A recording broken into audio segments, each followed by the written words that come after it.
যদি আজকে আমাকে 50,000 টাকা দিয়ে বলা হয় তুমি তোমার বিজনেসকে আবার শূন্য থেকে শুরু করবে, তাহলে আমি ঠিক কি করতাম? মাত্র 50,000 টাকা বা তারও কম টাকা দিয়ে একদম জিরো থেকে একটা অনলাইন বিজনেস শুরু করে একদম ভালো পর্যায়ে পর্যন্ত কিভাবে নিতে হয় তার একটা পুরো ধারণা পেয়ে যাবেন ইনশাল্লাহ।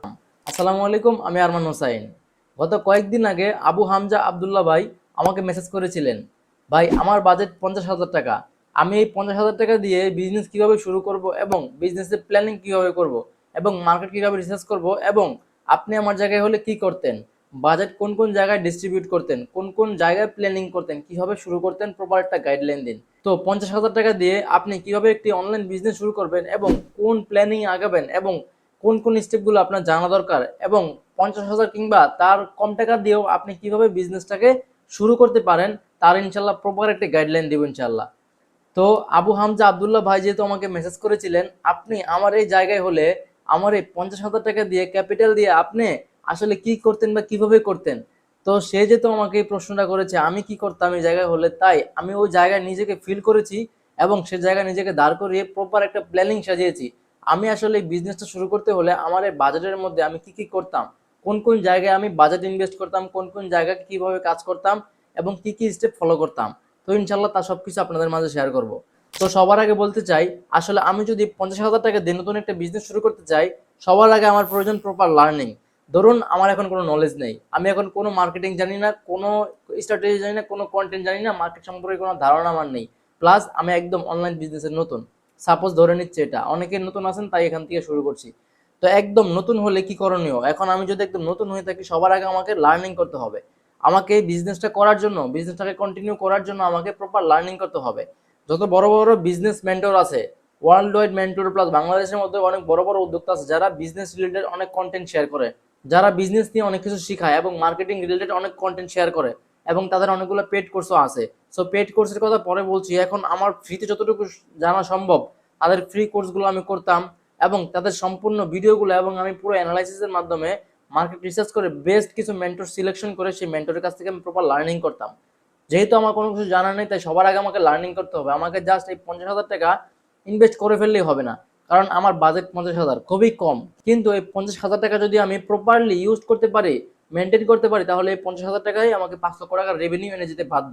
সো আমাকে এই 50,000 টাকাই একদম প্রপারলি প্ল্যানিং এর মাধ্যমে ইউজ করতে হবে, যাতে আমাকে এই 50,000 টাকাই 5 লক্ষ টাকা ব্যাকআপ দিতে পারে। আর যদি আমি প্রপার প্ল্যানিং না করে জাস্ট মনে চাইছে বিজনেস করতে, আমি করে ফেললাম, যেখানে সেখানে ইনভেস্ট করে ফেললাম, তাহলে কিন্তু সেটা হবে না। 50,000 টাকা কিছুদিন পরে দেখবেন আপনার অ্যামাউন্টও জিরো, আপনার মোটিভেশনও নেই, আপনার কনসিস্টেন্সি নেই, প্লাস আপনার বিজনেসও নেই, আপনার স্বপ্নও নেই। সো আমাদের এই টাকাটাকে একদম প্রপারলি ইউজ করতে হবে। তো এটা করার জন্য ফার্স্ট অফ অল আমাকে প্রপার লার্নিং করতে হবে। তো লার্নিং হয়ে গেলে সেকেন্ড আমাকে বিজনেস প্ল্যানিং করতে হবে।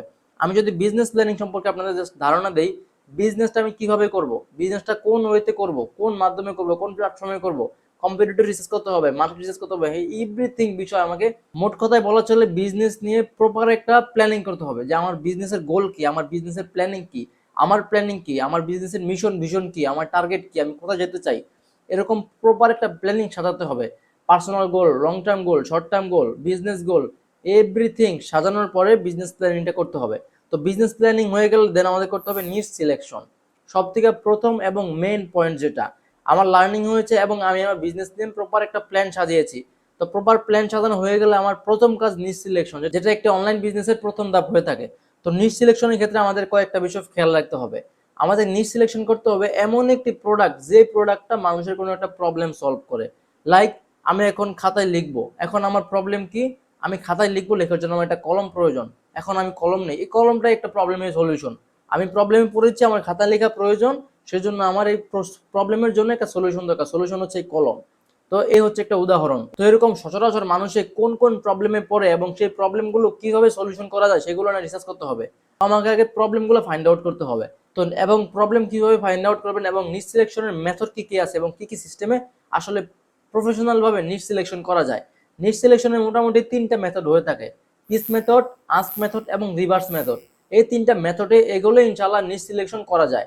তো আমাদের নিশ সিলেকশন হয়ে গেলে প্রোডাক্ট সিলেকশন করতে হবে এবং প্রোডাক্ট রিসার্চ করতে হবে এবং মার্কেট অ্যানালাইসিস করতে হবে। আমরা যখন পিস মেথড, রিভার্স মেথড এবং আস্ক মেথড, এই 3টে মেথডের যে কোনো একটি মেথড নিয়ে আমরা সামনে আগাবো, সেখান থেকে আমরা কয়েকটি নিশ পেয়ে যাব এবং সেই নিশের উপর ভিত্তি করে আমরা প্রবলেম খোঁজার চেষ্টা করব। সেই প্রবলেমগুলোকে কেন্দ্র করে আমরা প্রোডাক্ট রিসার্চ করব। ওই প্রোডাক্ট রিসার্চ করে সেই প্রোডাক্টগুলো দিয়ে এবার আমরা মার্কেট অ্যানালাইসিস করব। তো মার্কেট অ্যানালাইসিস করব, প্রোডাক্ট রিসার্চ করব, করার পরে হয়ে গেলে আমার ফাইনালি আমি প্রোডাক্ট সিলেকশন করব। তো প্রোডাক্ট সিলেকশন হয়ে গেলে দেন আমি করব কম্পিটিটর রিসার্চ। কম্পিটিটর রিসার্চ কিভাবে করব? আমি মার্কেটে অ্যাড লাইব্রেরি আছে, ফেসবুক আছে, মেটা আছে, ইনস্টাগ্রাম আছে, টিকটক আছে, ইউটিউব আছে, গুগল আছে, হিউজ প্ল্যাটফর্ম আছে। তো ডিটেল ইনশাল্লাহ এটা নিয়ে একটা ভিডিও দিব, কারণ কম্পিটিটর রিসার্চ এবং নিশ সিলেকশনের বিষয়টা অনেক বড়।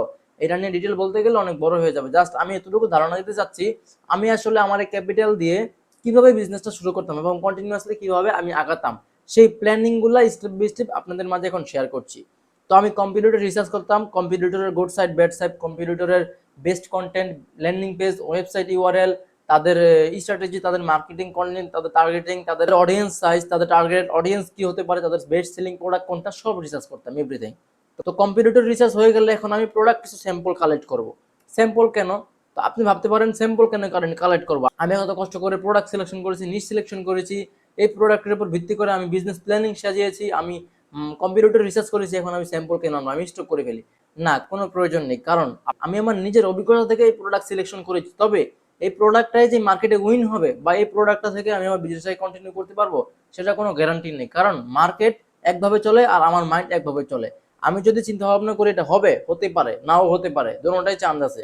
যে কারণে আমি অল্প কিছু প্রোডাক্ট স্যাম্পল আনবো। কিছু কিছু প্রোডাক্ট স্যাম্পল আনা সম্ভব হয় না, কোয়ান্টিটি আনতে হয়, সেক্ষেত্রে খুচরা কিনে আনবো। 10 পিস প্রোডাক্ট খুচরা আমি খুচরা টাকা দিয়ে কিনে আনবো। আমার লস হলে 10 পিসের প্রোডাক্টের টাকা লস হবে, কিন্তু আমার বিগ অ্যামাউন্ট লস হবে না। সো ফার্স্ট অফ অল আমি প্রোডাক্টের স্যাম্পল কালেক্ট করবো। প্রোডাক্টের স্যাম্পল কালেক্ট হয়ে গেলে দেন আমি ওই প্রোডাক্ট সম্পর্কে প্রপার লার্নিং করব। প্রপার লার্নিং মানে ওই প্রোডাক্টটা কাস্টমারের কোন কোন প্রবলেম সলিউশন করে, কাস্টমার কোন কোন ভাবে ওই প্রোডাক্টটা ইউজ করতে পারবে, কাস্টমার কাকে কাকে গিফট করতে পারবে, কার জন্য ইউজ করতে পারবে, কিভাবে ইউজ করবে, কেন ইউজ করবে, এটাই কেন ইউজ করবে, এটাই কেন বেস্ট, এভরিথিং এই প্রোডাক্ট সম্পর্কে যা যা জানা দরকার সম্পূর্ণ বিষয়ে আমি এই প্রোডাক্ট নিয়ে রিসার্চ করতাম এবং এই প্রোডাক্টের নলেজ গেইন করতাম, যে এই প্রোডাক্ট সম্পর্কে কেউ আমায় কোনো প্রশ্ন করলে জাস্ট আমি যাতে এক কথায় উত্তর দিতে পারি, এটা আমি কেন সেল করছি। এই কেন উত্তর যদি আমার কাছে থাকে তাহলে এই প্রোডাক্ট আমি সেল করতে পারবো। যে কোনো কেউ যদি আমাকে জিজ্ঞেস করে তুমি এই প্রোডাক্টটা কেন সেল করছো, আমি তোমার কাছ থেকে কেন কিনবো, এই দুইটা প্রশ্ন যদি আমার কাছে থেকে থাকে তাহলে আমি প্রোডাক্ট নিয়ে মার্কেট টেস্ট করব। সো সবকিছু কাজ কমপ্লিট হয়ে গেলে এখন আমি ফাইনালি ক্যাম্পেইনে শিফট করব। তো প্রোডাক্ট নলেজ হয়ে গেছে আমার, মার্কেট রিসার্চ হয়ে গেছে, কম্পিউটার রিসার্চ হয়ে গেছে, নিশ সিলেকশন হয়ে গেছে, বিজনেস প্ল্যানিংও কমপ্লিট। এখন আমি কন্টেন্ট শুট করব। আসলে বর্তমান সময়ে অনলাইন বিজনেসের জন্য সব থেকে বেশি প্রয়োজন ভিডিও কন্টেন্ট, এবং সব থেকে বেশি ইফেক্টিভ হচ্ছে ভিডিও কন্টেন্ট। কারণ ভিডিও কন্টেন্ট ছাড়া ওই আগের দিনের ইমেজ কন্টেন্ট দিয়ে এখন আর ভালো সেল করা সম্ভব না। সম্ভব, তবে ভালো করা সম্ভব না। সো ভিডিও কন্টেন্ট মাস্ট লাগবেই। আপনি আপনার এই প্রোডাক্ট নিয়ে বা আমি যে প্রোডাক্টটা সিলেকশন করব, তো সেই প্রোডাক্ট নিয়ে কয়েকটি কন্টেন্ট তৈরি করব, ভিডিও কন্টেন্ট, কয়েকটি অ্যাঙ্গেলে কন্টেন্ট তৈরি করব। জাস্ট আপনাদের এখন প্রশ্ন আসতে পারে কন্টেন্ট অ্যাঙ্গেল আবার কি, কন্টেন্ট অ্যাঙ্গেল সেটা আবার কিভাবে কাজ করে। সেটা যদি আমি আপনাকে শর্টকাটে বলে থাকি, এটা হচ্ছে একটা কলম। এই কলমটা আমি আপনার কাছে সেল করতে চাই। এই কলমটার অ্যাড আমি আপনার কাছে প্রথমে পৌঁছালাম, সরাসরি আপনাকে হিট করলাম। আপনি অফিস গোয়িং পিপল, আপনার অফিসে গেলে কলম প্রয়োজন হয় বা বিভিন্ন সময় খাতা কলমে লেখার জন্য আপনার কলম প্রয়োজন হয়, আপনি আমার কাছে এই কলমটা কিনতে পারেন সাপোজ। কিন্তু আপনি কিনলেন না, তখন আমি কি করবো, আপনাকে আবার নেক্সট আরেকটা অ্যাঙ্গেলে পৌঁছাবো। কি পৌঁছাবো? আপনার বাসায় একজন বাচ্চা আছে, যে বাচ্চা পড়ালেখা করে, যার জন্য প্রতিনিয়ত আপনাকে কলম কেনার প্রয়োজন হয়। আপনি যদি আমাদের কাছ থেকে এক সেট কলম কিনেন, আপনি পাবেন এই বিশেষ অফার আমাদের কাছে পাবেন, ভাই আমাদের এই কলমে এই বৈশিষ্ট্য আছে। জাস্ট ভেবে দেখুন, এটাই হচ্ছে কন্টেন্ট অ্যাঙ্গেল। আসলে আপনার কাছে আমি সেল করব, কিন্তু আপনি এটা কিনবেন না। কেন কিনবেন না? আমি আপনার কাছে সেল করব। আপনার কাছে সেল করতে হলে আমাকে কি কি করতে হবে, কয়টা অ্যাঙ্গেল আপনার কাছে আমার পৌঁছাতে হবে, সেই অ্যাঙ্গেলগুলো আমি ফলো করব।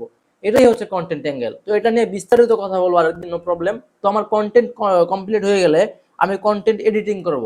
একটা কথা মাথায় রাখবেন, বর্তমানে মার্কেটে হিউজ কম্পিটিটর। আপনি যদি ব্লু ওশন প্রোডাক্ট সিলেক্ট করে থাকেন দেন ইউ আর গ্রেট, আপনি একদম ভালো জায়গায় আছেন। তবে আপনি যদি রেড ওশন প্রোডাক্ট সিলেক্ট করে থাকেন তাহলে আপনাকে অবশ্যই কন্টেন্টে খেলতে হবে, কন্টেন্টে প্রফেশনাল হতে হবে, কন্টেন্টই ভোট দিতে হবে, কন্টেন্ট হাই প্রফেশনাল এডিটিং করানো লাগবে।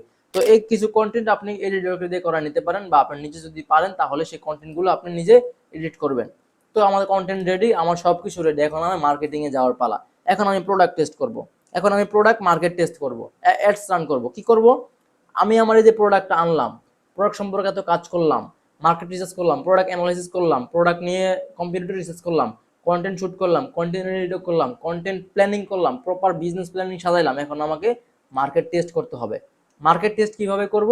আমি যেই কন্টেন্টগুলো বানিয়েছি এই কন্টেন্টগুলো দিয়ে আমি একটা ক্যাম্পেইন প্ল্যানিং সাজাবো।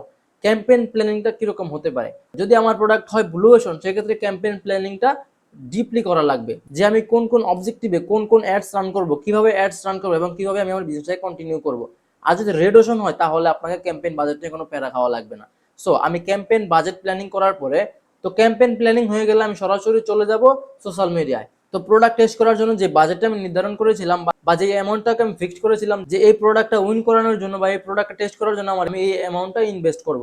সো ওই অ্যামাউন্টটা দিয়ে আমি প্রোডাক্ট টেস্ট করব, কিছু ক্যাম্পেইন রান করব, কিছু অবজেক্টিভ দিয়ে কিছু মার্কেটিং করব। সো আমি প্রোডাক্ট টেস্ট করলাম। তো প্রোডাক্ট টেস্ট করা হয়ে গেলে আমার এই প্রোডাক্ট আসলে উইনিং ক্যাম্পেইন হলো কিনা, আমি 3 থেকে 4 দিন আমি প্রোডাক্ট টেস্ট করার মাধ্যমে মার্কেট বুঝে যাব, মার্কেট সম্পর্কে ধারণা আমার এসে পড়বে আসলে এই প্রোডাক্টটা মার্কেটে চলবে কিনা বা মার্কেটে একটা ডিমান্ড আছে কিনা বা কাস্টমারের ডিমান্ড কি, কাস্টমার কি চাচ্ছে। তখন যদি আমার এই প্রোডাক্টটা উইন হয়, আমার যে নলেজ দিয়ে আমি মার্কেট রিসার্চ করেছি, প্রোডাক্ট সিলেকশন করেছি, এই নলেজ যদি সাকসেস হয় তাহলে প্রোডাক্টটা উইন করবে। আর যদি প্রোডাক্ট উইন না হয়, সেক্ষেত্রে আমার এই প্রোডাক্টটা ফেল হবে। ফেল হলে আমার কিছু অ্যামাউন্ট লস হবে, যে প্রোডাক্ট টেস্ট করতে গিয়ে আমাকে $30 বা $40 বা $50 ইনভেস্ট করা লেগেছে, এই কিছু অ্যামাউন্টটা আমার লস হবে। সো নেক্সট আমি কি করব, এই ক্যাম্পেইনটা রান করার পরে এই প্রোডাক্ট টেস্টিং এর জন্য যে ক্যাম্পেইনটা আমি রান করেছি, এই ক্যাম্পেইনের মাধ্যমে আমি বুঝতে পারবো আসলে কাস্টমারের ডিমান্ড কি। তারপরে আমি আমার এই কাস্টমারের ডিমান্ড অনুযায়ী আমি আবার মার্কেট রিসার্চ করব, আবার নতুন থেকে সম্পূর্ণ কাজটা কমপ্লিট করব, আবার নতুন থেকে সম্পূর্ণ কাজটা শুরু করব। তো আবার সবগুলো স্টেপ ফিল আপ করার পরে, তো আজকে হোক কালকে হোক কোনো না কোনো দিন আমি অবশ্যই উইনিং প্রোডাক্ট পাবো। তো ফার্স্ট প্রোডাক্ট যদি উইনিং না হয়, ফেল হয়, সেকেন্ড প্রোডাক্ট অবশ্যই হবে। সেকেন্ড প্রোডাক্ট না হলে আমি গ্যারান্টি থার্ড প্রোডাক্ট হবে। যদি আপনি প্রপারলি কাজ করেন, তাহলে আপনার 3 নম্বর প্রোডাক্ট উইনিং হতে বাধ্য। সো যদি প্রোডাক্ট উইনিং হয় এবং উইনিং ক্যাম্পেইন পান এবং উইনিং কন্টেন্ট পান, তারপরে কাজ কি, তারপরে কাজ সবার আগে আপনাকে প্রপারলি প্ল্যানিং করতে হবে আপনার এই 50,000 টাকা বাজেট আপনি কোন কোন জায়গায় ইউজ করবেন। যেমন আমি যে কাজগুলো করলাম, সেটা বিজনেস প্ল্যানিং করেছি, কম্পিটিটর রিসার্চ করেছি, মার্কেট রিসার্চ করেছি, মার্কেট অ্যানালাইজ করেছি, প্রোডাক্ট রিসার্চ করেছি, নিশ সিলেকশন করেছি, এবং আমি প্রোডাক্ট সম্পর্কে প্রপার নলেজ নিয়েছি, লার্নিং করেছি, আমি কন্টেন্ট রেডি করেছি, কন্টেন্ট এডিটিং করেছি, প্লাস আমি মার্কেটিং করার জন্য যা যা প্রয়োজন সবগুলো কাজ কমপ্লিট। এখন আমি প্রোডাক্টটা যে উইন হয়েছে সেটা আমি নিজে প্রমাণিত, এখন এই প্রোডাক্টটা আমি সামনে আগাবো, এটা নিয়ে আমি বিজনেস কন্টিনিউ করবো। এটার জন্য আমার যে 50,000 টাকা বাজেট, তার মধ্যে অলরেডি আমার কিছু টাকা খরচ হয়েছে। বাকি যে কয় টাকা আছে, সেই টাকাগুলো আমি প্রপারলি কোন কোন জায়গায় ইউজ করে আমার এই বিজনেসটাকে আরো সামনে এগিয়ে নিয়ে যাব, বা আগামী 15 দিন পর আমার এই বিজনেসটাকে আমি কোন জায়গায় দেখতে চাই এই প্রোডাক্টের মাধ্যমে, সেটার একটা প্রপার প্ল্যানিং করবো এবং বিজনেসটাকে আমি প্রপারলি সাজাবো। তো আমি আমার এই জায়গায় সবগুলো কাজ কমপ্লিট করার পর, উইনিং প্রোডাক্ট পাওয়ার পর, তারপরে আমি আমার বাকি বাজেটগুলা কোন কোন জায়গায় আসলে ডিস্ট্রিবিউট করতাম সেটা ইনশাল্লাহ প্ল্যানিং করেছি, সেটাও ইনশাল্লাহ বলছি। তো সবার প্রথমে আমি যেটা বলেছিলাম, লার্নিং করতে হবে। Learning is very important. আপনি যদি না জানেন, আপনি বিজনেস করতে পারবেন না। আপনাকে জানতেই হবে, আপনাকে শিখতে হবে, আপনাকে বুঝতেই হবে। সো লার্নিং এর জন্য আমি বাজেট রাখছি 5,000 টাকা। আমি যেহেতু ধরে নিয়েছি আমি কিছু জানি না, সো লার্নিং এর জন্য 5,000 টাকা বাজেট রাখতে হবে। তো আমি আপনাদেরকে বলেছিলাম, লার্নিং এর জন্য যত বড় বড় মেন্টর আছে, তাদের কাছ থেকে আমি ফ্রি কোর্স করবো, প্লাস সম্ভব হলে কিছু পেড কোর্স করব। পেড কোর্স করার মাধ্যমে লার্নিং হবে। আসলে লার্নিং এর টাকা কখনো বিফলে যায় না। আপনি শেখার জন্য যে ইনভেস্ট করবেন, সেই টাকাটা কখনো বিফলে যাবে না। আমি আমার লাইফে লাখ টাকার উপরে খরচ করেছি জাস্ট শেখার জন্য, লার্নিং নেওয়ার জন্য। সেই ইনভেস্টগুলোর মাধ্যমে আজকে আমি এই জায়গায় আলহামদুলিল্লাহ। সো লার্নিং এর জন্য আমি বাজেট রাখছি 5,000 টাকা। দেন সেকেন্ড হচ্ছে মার্কেটিং। মার্কেটিং হচ্ছে সব থেকে বড় বিষয়। মার্কেটিং এমন একটা সেক্টর যা আপনার বিজনেসকে পুরো চেঞ্জ করে দিতে পারে। সো মার্কেটিং এর জন্য অবশ্যই আমি মনে করি একটা বিজনেসের যা বাজেট, তার 50% আর না হয় মিনিমাম 40% বাজেট রাখা উচিত মার্কেটিং এর জন্য। তো আমি এখানে বাজেট রেখেছি 20,000 টাকা মার্কেটিং এর জন্য, এবং আমি হচ্ছে এখানে 5,000 টাকা লার্নিং এর জন্য রেখেছি। থার্ড হচ্ছে স্যাম্পল প্রোডাক্টের জন্য 5,000 টাকা, প্রোডাক্ট যে স্যাম্পল কালেক্ট করবো সেটার জন্য 5,000 টাকা বাজেট রেখেছি, স্যাম্পল কালেক্ট করবো 5,000 টাকা দিয়ে। ফোর্থ হচ্ছে আমি কন্টেন্ট। আমি বলেছিলাম কন্টেন্ট হতে হবে প্রফেশনাল। প্রফেশনাল কন্টেন্ট না হলে মার্কেটে টিকতে পারবেন না, কারণ মার্কেটে হিউজ কম্পিটিটর আছে। সো কন্টেন্টের জন্য কিছু অ্যাসেট প্রয়োজন হতে পারে, যেমন আপনার ভালো একটা মাইক্রোফোন প্রয়োজন হতে পারে, ভালো একটা লাইট প্রয়োজন হতে পারে, ভালো একটা এডিটর লাগবে। সেখানে আমি বাজেট রাখছি 5,000 টাকা। সো 5,000 টাকা কন্টেন্টের জন্য ইনভেস্ট করব, এবং লাস্ট ইমার্জেন্সি ফান্ড। বাকি যে কয় টাকা থাকবে পুরোটা হয় emergency fund. First of all learning এর জন্য 5,000 টাকা, মার্কেটিং এর জন্য আমি রেখেছি 20,000 টাকা, তারপরে আপনার স্যাম্পল প্রোডাক্টের জন্য 5,000 টাকা, 25,000 টাকা। দেন মার্কেট টেস্টের জন্য রাখলাম 5,000 টাকা, এখানে হবে 30,000 টাকা। দেন কন্টেন্টের জন্য রাখলাম 5,000 টাকা, 35,000, বাকি রইল 15,000। এই 15,000 টাকা আমার ব্যাকআপ ফান্ড থাকবে, ইমার্জেন্সি ফান্ড থাকবে। আমার যদি বিজনেসে কোনো প্রবলেম হয়, সেক্ষেত্রে আমি ওই 15,000 টাকা দিয়ে আবার ব্যাকআপ আনতে পারবো। লাইক আমার মার্কেটিং এ প্রবলেম হলো, হঠাৎ করে মার্কেটিং কস্ট বাইরে গেল, তখন আমি ওই ব্যাকআপটা নিতে পারবো। হঠাৎ করে অ্যাড অ্যাকাউন্ট নষ্ট হয়ে গেল, অ্যাড অ্যাকাউন্ট ইমার্জেন্সি আমি কোথায় পাবো? আমি ইমার্জেন্সি একটা অ্যাড অ্যাকাউন্ট কিনতে পারবো, ওই ব্যাকআপ 15,000 টাকা আমি রেখে দিলাম। মানে আমার এই 50,000 টাকা দিয়ে আমি কিভাবে বিজনেসটাকে কন্টিনিউ করবো এবং কোন কোন জায়গায় কত টাকা খরচ করবো, প্রপার একটা প্ল্যানিং দিচ্ছি ইনশাল্লাহ। আশা করি আপনি ভিডিওটা পুরোপুরি কমপ্লিট করলে মাত্র 50,000 টাকা বা তারও কম টাকা দিয়ে একদম জিরো থেকে একটা অনলাইন বিজনেস শুরু করে একদম ভালো পর্যায়ে পর্যন্ত কিভাবে নিতে হয় তার একটা পুরো ধারণা পেয়ে যাবেন ইনশাল্লাহ। সো এমডি হামজা ভাই আমাকে যে প্রশ্নটা করেছিলেন, এই প্রশ্নটা আপনাদের অনেকের মধ্যে ছিল এবং অনেকেই 50,000 টাকা দিয়ে একটা বিজনেস শুরু করতে চান, সেই বিজনেসটাকে কন্টিনিউ করে একটা ভালো পর্যায়ে নিতে চান, কিংবা অনেকের বাজেট 20,000, 30,000 কিংবা আরো কম। সো আপনি কিভাবে এই অল্প অ্যামাউন্ট দিয়ে বিজনেসটাকে কন্টিনিউ করবেন তা ইনশাল্লাহ আশা করি আমার এই ভিডিওটা দেখে সম্পূর্ণ আপনি বুঝতে পেরেছেন এবং প্রপার একটা গাইডলাইন পেয়েছেন। আসলে আমি এই জায়গায় কি করতাম, যেহেতু প্রশ্নটা আমাকে করা হয়েছে, ভাই আপনি এই জায়গায় হলে কি করতেন। সো আমি এই জায়গায় হলে এই 50,000 টাকা দিয়ে আমি কিভাবে করতাম কাজগুলো, সবগুলো বিষয় ইনশাল্লাহ আমি যা করতাম আমার নলেজগুলো আপনাদেরকে শেয়ার করলাম। সো আশা করি আপনি এই ভিডিওটা থেকে অনেক উপকৃত হয়েছেন এবং আমি আপনাদেরকে এখানে কিছু পয়েন্ট বলেছি, যেমন ক্যাম্পেইন বাজেট প্ল্যানিং। সো আমি বলেছিলাম ক্যাম্পেইন বাজেট প্ল্যানিং কিভাবে করতে হয়। আসলে ক্যাম্পেইন বাজেট প্ল্যানিং এগুলো আসলে অনেক বড় একটা প্রসেস। এই প্রসেসগুলো আসলে মানে এই ভিডিওর মধ্যে কভার করা সম্ভব না, অনেক বড় হয়ে যাবে। সো আমি কিছু পয়েন্ট বলেছিলাম, যেমন ক্যাম্পেইন বাজেট প্ল্যানিং করতে হবে, কন্টেন্টের অ্যাঙ্গেল কি কি হতে পারে, এগুলা হতে পারে বেসিক একটা ধারণা দিয়েছিলাম কন্টেন্টের অ্যাঙ্গেল কি কি কিভাবে কাজ করে, এটা আরো লং ডিটেইলি কথা বলতে হবে। প্লাস প্রোডাক্ট টেস্ট কিভাবে করব, আমি তো জাস্ট বলছি প্রোডাক্ট টেস্ট করতে হলে আপনাকে কিছু ক্যাম্পেইন রান করতে হবে। আপনি ক্যাম্পেইনগুলো কিভাবে রান করবেন, অডিয়েন্সগুলো কিভাবে টার্গেটিং করবেন, আপনার এই প্রোডাক্টের জন্য কোন কোন অডিয়েন্স আছে সেটা আপনি কিভাবে নির্ধারণ করবেন, আপনি বুঝবেন কিভাবে আপনার এই প্রোডাক্ট কে কে কিনতে পারে। সো এটার জন্য আপনাকে প্রোডাক্ট টেস্ট করার আগে আপনাকে অডিয়েন্স রিসার্চ করতে হবে, তারপরে আপনার কম্পিটিটর রিসার্চ করতে হবে, এটা কিভাবে করবেন। প্লাস নিচ সিলেকশন কিভাবে করবেন, এটা বলেছিলাম নিচ সিলেকশনের ক্ষেত্রে তিনটা মেথড হয়ে থাকে, পিস মেথড, আস্ক মেথড এবং রিভার্স মেথড। সো এই সম্পূর্ণ বিষয়গুলো আসলে একটা ভিডিওতে বলা সম্ভব না, এগুলো অনেক বড় বড় একটা বিষয়, এটা বলতে গেলে অনেক সময় চলে যাবে, তাই এগুলো আমি জাস্ট আপনাদেরকে বেসিক ধারণা দিয়েছি এবং বিজনেস কিভাবে শুরু করবেন তার পুরো একটা গাইডলাইন দিয়েছি ইনশাল্লাহ। আপনারা এখান থেকেই আমার এই ভিডিও দেখে বিজনেস শুরু করার জন্য এই ধাপগুলো পূরণ করলেই শুরু করতে পারবেন ইনশাল্লাহ। সো আপনাকে এই যে বিষয়গুলো বললাম, ক্যাম্পেইন বাজেট কিভাবে প্ল্যানিং করবেন এবং কন্টেন্ট অ্যাঙ্গেল কি, এটা কিভাবে কাজ করে, কিভাবে করতে হয়, কি কেন কিভাবে, প্লাস প্রোডাক্ট টেস্ট কিভাবে করতে হয় এবং কম্পিটিটর রিসার্চ কিভাবে করতে হয়, প্লাস নিউজ সিলেকশন কিভাবে করতে হয়, প্লাস প্রোডাক্ট সিলেকশন কিভাবে করতে হয়, একদম ফাইনাল পয়েন্ট। তো এই সবগুলো বিষয় যদি আপনি আমার কাছ থেকে একদম স্টেপ বাই স্টেপ প্রত্যেকটা বিষয়ের উপরে নির্দিষ্ট করে আলাদা আলাদা ভিডিও চান, তাহলে আমাকে এখনই কমেন্ট করুন এবং আমাকে ফলো করে রাখুন। ইনশাল্লাহ আমি প্রত্যেকটা টপিকের উপরে নির্দিষ্ট করে ভিডিও বানিয়ে ইনশাল্লাহ আপনাদের মাঝে শেয়ার করব। আপনারা যাতে কোনো জায়গায় না আটকান। আমি আমার এই গত 4 বছরের এক্সপিরিয়েন্সে লক্ষ টাকার উপরে খরচ করে এই বিষয়গুলো শিখেছি, মার্কেটিং শিখেছি, বিজনেস শিখেছি, কন্টেন্ট শিখেছি, হিউজ বিষয় শিখেছি আলহামদুলিল্লাহ। সো যা জানি তাই ইনশাল্লাহ আমি আপনাদেরকে সম্পূর্ণ ফ্রিতে দেওয়ার চেষ্টা করব। জাস্ট আপনাদেরকে আমার কাছ থেকে নিতে হবে ভাই, নেওয়ার মানসিকতা থাকতে হবে, মাইন্ডসেট পজিটিভ থাকতে হবে। সো আপনারা যদি চান আমি এই বিষয়গুলো সম্পূর্ণ ফ্রিতে আপনাদের ভিডিও করে শেয়ার করি, তাহলে আমাকে ফলো করে রাখুন এবং ভিডিওটা ভালো লাগলে শেয়ার করে দিন। প্লাস আমাকে কমেন্ট করুন আপনি নেক্সটে আমার কাছ থেকে কোন বিষয়টা জানতে চাচ্ছেন, কোন বিষয়ের উপরে আপনি আমার কাছ থেকে জানতে চাচ্ছেন, জাস্ট কমেন্ট করুন অথবা মেসেজ করুন, ইনশাআল্লাহ আমি সেই টপিকে ভিডিও বানাবোই। ধন্যবাদ, আসসালামু আলাইকুম।